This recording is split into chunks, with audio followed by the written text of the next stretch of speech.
오늘 저희들에게 주시는 하나님의 말씀은 사도행전 4장 32절에서 37절까지 말씀입니다. 주보 내면지에 오늘 본문 말씀이 같이 인쇄되어 있습니다. 참조하시면 되겠습니다. 우리 본문 말씀 같이 한 목소리로 읽도록 하겠습니다. 같이 읽습니다. 시작. 믿는 무리가 한 마음과 한 뜻이 되어 모든 물건을 서로 동용하고 자기 재물을 조금이라도 자기 것이라 하는 이가 하나도 없더라. 사도들이 큰 권능으로 주 예수의 부활을 증언하니 우리가 큰 은혜를 받아 그 중에 가난한 사람이 없으니 이는 밭과 집 있는 자는 팔아 그 판 것의 값을 가져다가 사도들의 발 앞에 두매 그들이 각 사람의 필요를 따라 나누어 줌이라. 구브로에서 난 레위족 사람이 있으니 이름은 요셉이라. 사도들이 일컬어 바나바라 번역하면 위로의 아들이라 하니 그가 밭이 있음에 팔아 그 값을 가지고 사도들의 발 앞에 두니라. 아멘.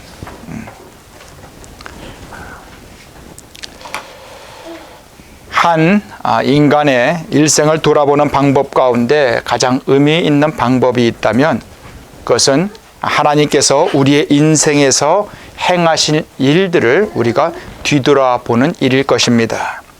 이것은 나의 관점이 아니라 하나님의 관점에서 하나님은 나를 어떻게 바라보실까 하는 것을 생각해 보면 이전에 보지 못했던 나의 모습을 바라볼 수 있다라는 그런 말이기도 합니다. 다시 말한다면 하나님은 나의 인생에서 무엇을 귀하게 여기실까, 소중하게 여기실까를 한번 생각해 보는 것입니다. 이러한 관점에서 우리가 바라보았을 때 오늘 본문에 등장하는 바나바라는 인물은 작은 일이지만 아주 큰 일을 했던 사람이었습니다.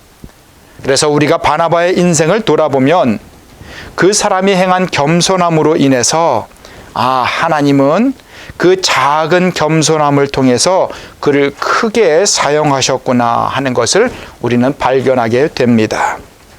그리고 또 우리가 바나바라는 사람을 바라보았을 때 이 바나바는 또한 사도 바울이란 사람을 전도자로 세워주었던 사람이었었는데 사도 바울에게 부족했던 것을 뒤에서 조용히 채워주었던 그런 사람이었습니다. 그래서 우리가 바나바에게서 배우게 되는 것은 바나바는 늘 하나님의 말씀으로 상대방을 위로해주고 그리고 격려해주는 그런 사람이었다라는 것입니다.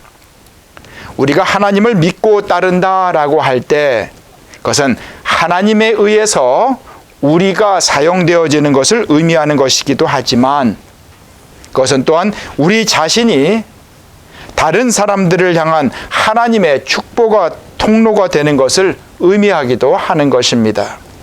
그래서 오늘 우리는 바나바가 어떻게 그렇게 많은 사람들을 격려하며 믿음으로 이끌었는가 하는 것을 한번 돌아보고 이 시대를 살아가는 우리도 그렇게 믿음의 사람, 격려의 사람, 위로의 사람으로 살아가는 그런 인생의 소중함을 오늘 본문 속에서 함께 배워보고자 하는 것입니다.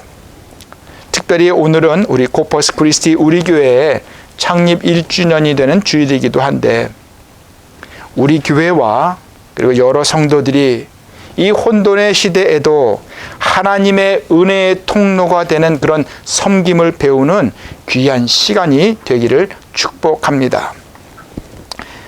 오늘 본문 이 당시의 초대교회 크리스찬들은 그들의 모든 것들이 하나님께 속한 것이다 라고 바라보았습니다. 그래서 그 사람들은 각자 그들의 필요 이상으로 자기가 소유한 것이 있었다면 오늘 본문에는 집이나 땅 등을 얘기하고 있습니다. 그것들을 팔아서 교회 앞에 내어놓을 수 있었던 그런 때였습니다.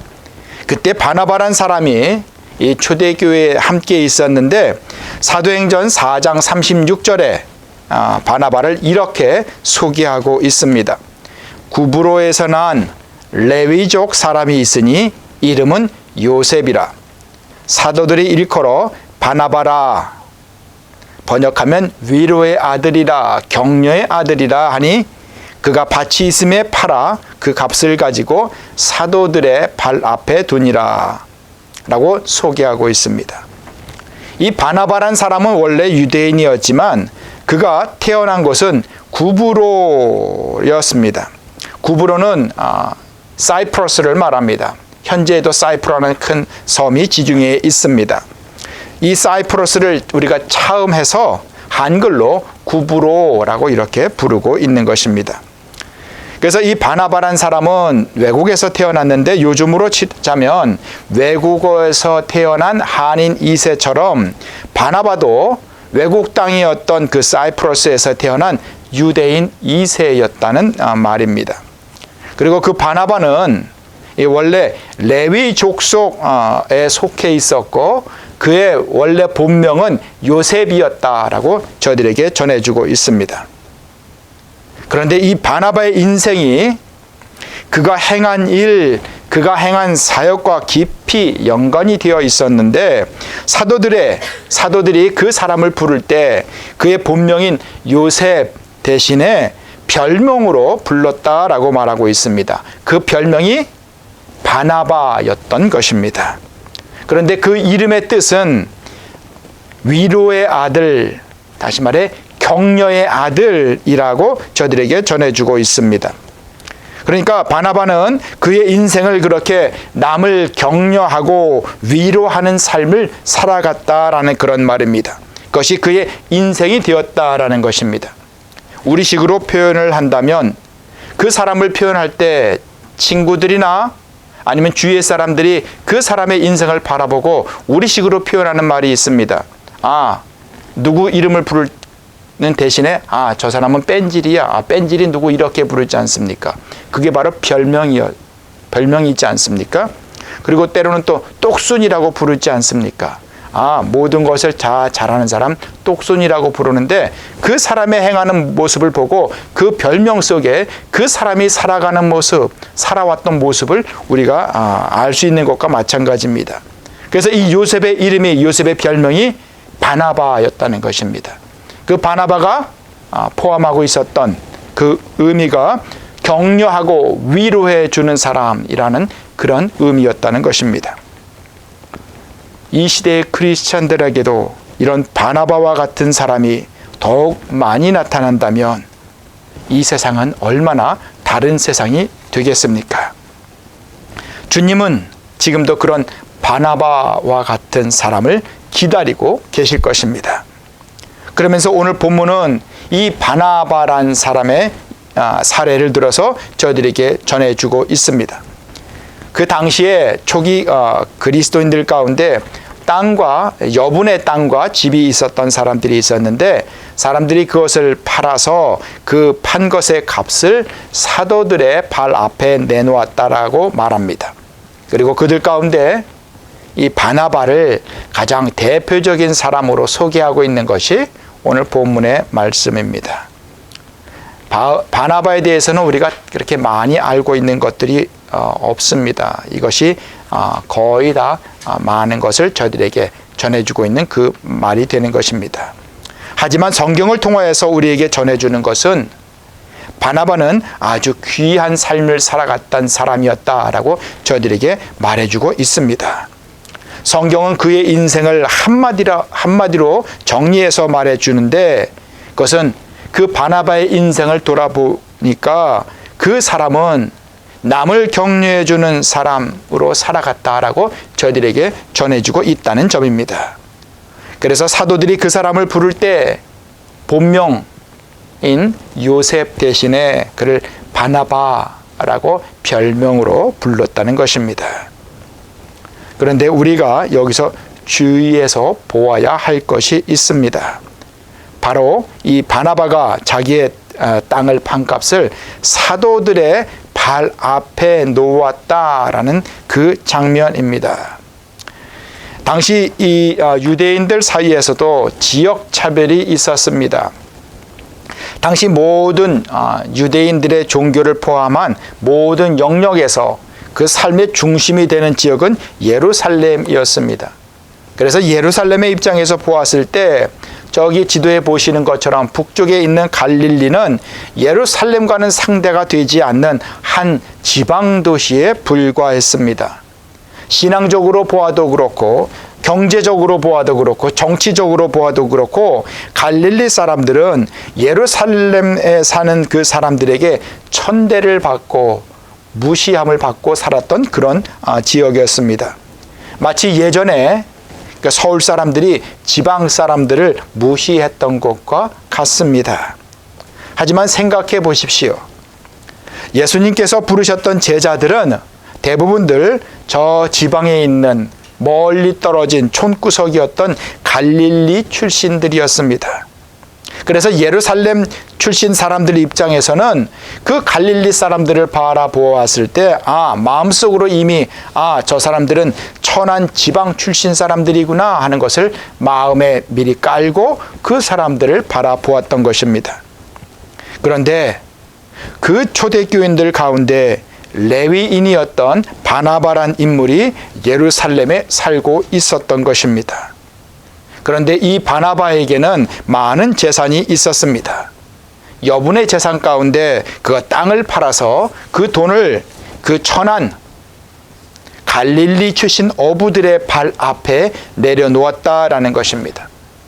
사회적으로 바라보면 훨씬 더 우월한 지위에 있었던 바나바가 모든 사람들이 깔보는 시골 출신 사도들 발 앞에 자기 자신이 판 그 땅값을 내어놓았다라는 것은 그 사도들 앞에 그들의 권위에 그들의 사역에 순종하고 그것을 또 존경하는 마음이 있었기에 가능했었을 것이다 라는 생각을 저들이 할 수 있게 해주는 그런 장면이 됩니다.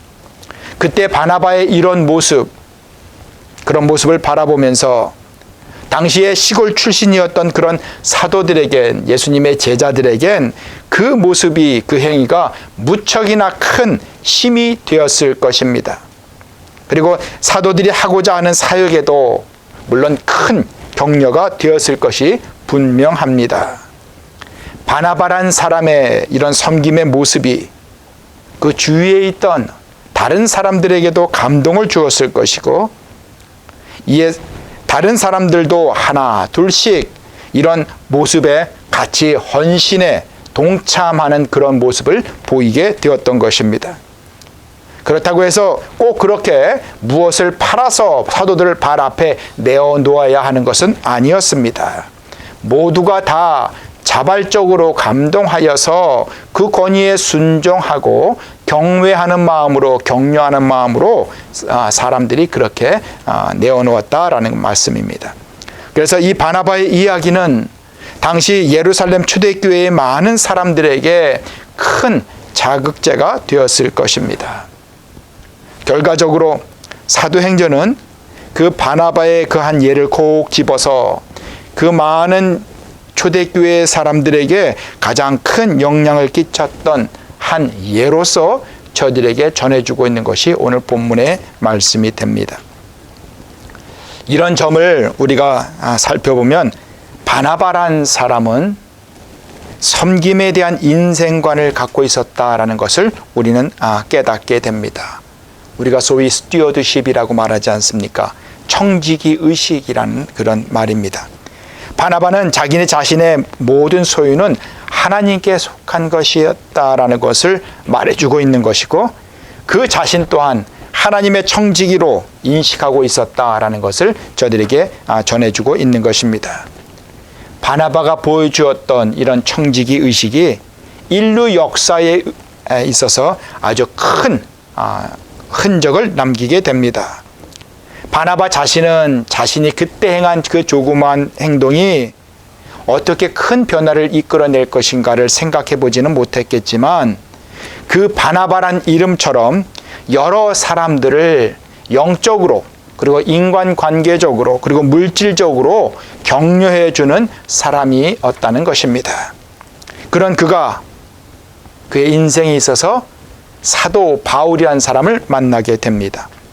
그리고 당시에 조용히 숨어 지냈던 그 사도 바울을 사도들에게 데리고 와서 소개시켜주고, 사도 바울로 하여금 그만이 할 수 있는 사역을 감당하도록 여러 가지로 격려를 하고 또 도움을 주게 되었습니다. 이렇게 한 사람의 격려로 인해서 이후에 인류의 역사가 새롭게 쓰여질 수 있게 되었는데, 그 큰 믿음의 흐름 속에 바나바가 세워준 사도 바울과 같은 인물들이 그 가운데 나올 수 있었던 그 이유가 바로 여기에 있습니다. 물론 우리는 그 뒤에서 함께 하시는 주님의 인도하심이 있었다는 것을 우리는 또한 잊어서는 안 될 것입니다. 이렇게 우리의 신앙의 역사에 있어서 위대한 일을 한 사도 바울의 뒤엔 이 바나바란 사람, 이 격려자, 위로자, 조언자의 그런 존재가 있었고, 이 바나바란 사람 뒤에는 주님의 인도하심과 그리고 감동케 하심이 있었던 것을 우리는 또한 깨닫게 되는 것입니다. 이것이 바로 믿음의 사람들을 통하여서 일하시는 주님의 인도하심이 되는 것입니다. 이것이 이 당시 초대교회에 일어났던 일 중에 하나가 됩니다. 자, 오늘은 우리 대한민국, 그래서 조금 더 옛날로 돌아가서 조선의 그 역사를 한번 돌아보고자 합니다. 우리 모두 동방의 은둔의 나라였던 조선이란 나라가 어떻게 서양 문물을 받아들이게 되었고, 그리고 또 어떻게 복음을 받아들이게 되었는지를 조금씩은 들어서 다 알고 계실 것입니다. 우리의 역사 속에서 18세기와 19세기, 그러니까 1700년도와 1800년대 당시의 조선은 상당히 더러웠던 나라였습니다. 강토는 다 헐벗었습니다. 나무를 세느라고 산에 나무조차 없었던 그런 나라였습니다. 사람들의 삶은 참 피폐해졌습니다. 고단했던 삶을 살아갔던 그런 시대였습니다. 그리고 유교에 사로잡혀서 세상의 정세를 올바로 판단하지 못했던 것을 우리는 역사 속에서 그 조선의 모습을 우리는 다 들어 알고 있습니다. 그런 동방의 조그만 나라, 조선이란 나라에 여러 선교사들이 들어가게 됩니다. 특별히 미국의 선교사들에 의해서 복음이 조금씩 전해지게 되었습니다. 그런데 이 선교사들이 어떻게 그 당시에 잘 알려지지 않았던 조선이란 조그마한 나라에 들어갈 수 있었을까요? 그 배경을 당시에 미국에서 있었던 대각성 운동에서 우리는 찾아볼 수가 있습니다. 조선이란 나라에 복음이 들어가기 전에 그 당시에 미국에서는 대각성 운동이란 그런 운동이 성령에 의해서 일어나고 있었던 것입니다. 같이 일어나고 있었습니다. 두 번 있었는데 제1차 대각성 운동이 1700년대 초반 미국에 있게 되었습니다. 우리가 지금 알고 있는 북동부 지역에 있는 그쪽을 중심으로 신앙 각성 운동이 일어나게 되었습니다. 그리고 조금 더 지나서 2차 대각성 운동이 일어나게 되었습니다. 믿음으로 신앙으로 돌아가자는 운동이 1700년대 후반과 1800년대 초반에 일어나게 되었습니다. 당시 미국의 경제가 상당히 급속도로 성장하기 시작할 그럴 때였습니다. 교회도 더불어 성장하기 시작했습니다. 교회가 커지기 시작했습니다. 그러자 교회가 그때부터 해외 선교에 눈을 돌리기 시작했습니다. 그 당시에 우리가 잘 아는 무디 선교사가 있습니다. 그 선교사님이 세계 선교를 위한 학생 자원 운동을 일으키기 시작했습니다. 세계 선교를 위해서 젊은이들이 자원할 수 있는 그런 운동을 하기 시작했던 것입니다. 이 단체를 통해서 당시에 수많은 젊은 대학생들이 자원하여서 세계 선교를 위해서 헌신하는 운동이 일어나게 되었습니다. 그 많은 대학생들 중에서 당시에 쇠퇴해 갔던 그 조선을 향해서 헌신하고자 하는 사람들도 하나 둘씩 생겨나기 시작했습니다. 그 사람들 가운데 조선으로 와서 그 자신의 인생을 삶을 바쳤던 젊은 사람들이 있었습니다. 나이 많을 때까지 헌신했던 그런 선교사들이었습니다. 숭실대를 창립한 베오드 선교사가 그 중에 한 명이었습니다. 대구 선교에 헌신했던 아담스 선교사가 바로 그러한 사람이었습니다. 연희 전문학교를 세웠던 언더우드 선교사가 그런 사람이었습니다. 한국의 보수 신학에 영향을 끼쳤던 스왈른 선교사가 바로 그런 사람이었습니다. 배제 학당을 설립했던 아펜젤러 선교사가 바로 그러한 젊은 자원 선교사들 중에 한 사람이었습니다. 바로 이런 사람들이 오늘의 대한민국을 세우게 되는 하나님의 축복의 통로가 되었던 사람들이었습니다. 이외에도 수많은 미국의 젊은 선교사들이 오로지 그들이 받은 그 은혜 받은 복음을 전하기 위해서 당시 변방에 있었던 잘 알려지지 않았던 조그만 나라 조선을 향해서 기꺼이 젊음을 헌신했던 그런 사람들이었습니다. 이 선교사들은 당시 조선과 대한제국의 복음화뿐만 아니라 한국의 근대화에도 많은 영향을 물론 끼쳤습니다. 그리고 당시 그 좁게 조선과 중국만을 바라보았던 그 세계관에서 우리가 벗어나서 더 큰 세계를 바라볼 수 있도록 해주었던 영향을 끼쳤던 사람들이 바로 이러한 선교사들이었던 것입니다. 자, 그럼 그런 선교사들이 많이 있었다는 것을 우리는 잘 알고 있습니다. 자, 그럼 그런 선교사들의 헌신 뒤에는 또 어떤 헌신이 있었을까요? 그 뒤에 숨겨진 헌신들을 오늘 함께 돌아보고자 합니다. 많은 사람들은 그 뒤에 숨겨진 것을 잘 보지 못하고 있습니다. 다시 말해 이런 선교사들을 위해서 누가 그 사람들을 격려하고 위로하고 또 선교할 수 있도록 비용을 누가 대주었을까 하는 점입니다. 조선을 위한 그 선교사들의 헌신 뒤에는 아직까지 우리에게 알려지지 않았던 많은 사람들이 있었습니다.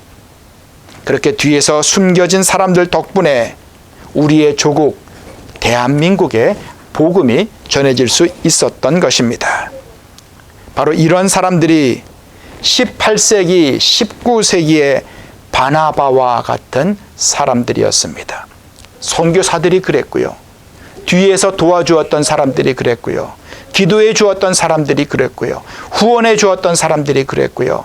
같이 뜻을 모아 주었던 사람들이 바로 바나바와 같은 사람들이었다는 것입니다. 바로 이런 사람들이 알려지지 않은 많은 숨겨진 사람들이 남을 격려하는 자, 남을 위로하는 자의 삶을 살아갔던 당시의 사람들이었던 것입니다. 말씀드렸던 대로 당시 미국에는 성령의 인도하심으로 영적인 대각성 운동이 일어나게 되었습니다. 그래서 그때 무디란 전도자에 의해서 젊은이들을 신앙으로 가르치고자 하는 마음으로 학교가 세워지게 되었는데 그 학교를 통해서 수많은 젊은이들이 당시 세계 선교를 위해서 헌신하는 일이 일어나게 되었습니다. 그 20대의 젊은이들이 타민족에게 복음을 전하기 위해서 고국을 떠나 멀리 미지의 땅으로 자원하여서 가게 되었던 것입니다. 그리고 이렇게 세계 선교를 향해 떠나는 젊은이들을 위해 미국 각지의 교회들이 이들을 재정적으로 후원해 주게 됩니다. 적지 않은 비용을 교회와 성도들이 당시에 제공을 해 주었던 것입니다. 그래서 한번 생각을 해봅니다. 이런 교회의 후원이 없었다면 조선도 그 복음의 빛을 보지 못했을 것이라고 생각을 하게 됩니다. 그리고 이런 교회의 이면을 한번 또 돌아보게 됩니다. 당시의 경제 성장과 함께 큰 부를 얻게 된 크리스찬 기업가들이 그 뒤에 있었습니다. 이들에 의해서 큰 액수의 기금을 교회는 마련할 수가 있게 되었던 것입니다. 이런 사람들을 통해서 교회들은 조선으로 건너간 그 선교사들의 뒤에서 재정적으로 후원을 해주고 격려를 아끼지 않았던 것입니다. 그러고 보면 우리 조국의 복음화 뒤에는 수많은 바나바들이 있었다는 것을 우리는 발견하게 됩니다. 선교를 위해 헌신하는 젊은 바나바들이 그렇고요. 그들을 위해 기도로 그리고 물질로 후원하는 바나바와 같은 교회들이 있었고요. 그리고 그런 교회를 위해 자신들이 일군 부와 그런 기회를 교회를 통해서 흐르게 하는 바나바와 같은 많은 크리스찬 기업가들이 있었다라는 사실입니다. 이들이 바로 오늘날의 대한민국뿐만 아니라 오늘의 미국을 있게 한 그런 사람들이었습니다. 이것이 바로 격려하는 자, 위로하는 자, 바로 바나바와 같은 사람들이자 바나바와 같은 삶을 살아갔던 사람들의 모습이었습니다. 우리는 이런 바나바의 삶이 예수 그리스도의 삶이었다는 것을 우리는 또한 알고 있습니다. 이사야서 9장 6절에 보면 이렇게 말씀합니다. 이는 한 아기가 우리에게 낳고 한 아들을 우리에게 주신 바 되었는데 그 어깨에는 정사를 메었고 그의 이름은 기묘자라 모사라 전능하신 하나님이라 영존하시는 아버지라 평강의 왕이라 할 것임이라 라고 저희들에게 전해주고 있습니다. 이 말씀에서 보시는 것이 예수님의 이름들입니다. 이름은 그 사람의 삶의 행적을 대변해 줍니다. 이 이사야서의 예언에 의하면 이 땅에서 살아가신 하나님이신 예수님의 이름은 기묘자였고 모사였다라고 말을 합니다. 전능하신 하나님이었다고 말합니다. 영존하시는 아버지라고 말합니다. 그리고 평강의 왕으로 살아가셨다라고 저희들에게 예언해 주고 있는 것입니다. 이 이름대로 예수님은 이 땅에서 이런 일생을 살다 가셨습니다. 이 이름들 중에 처음에 나오는 기묘자라 모사라 하는 이름이 있습니다.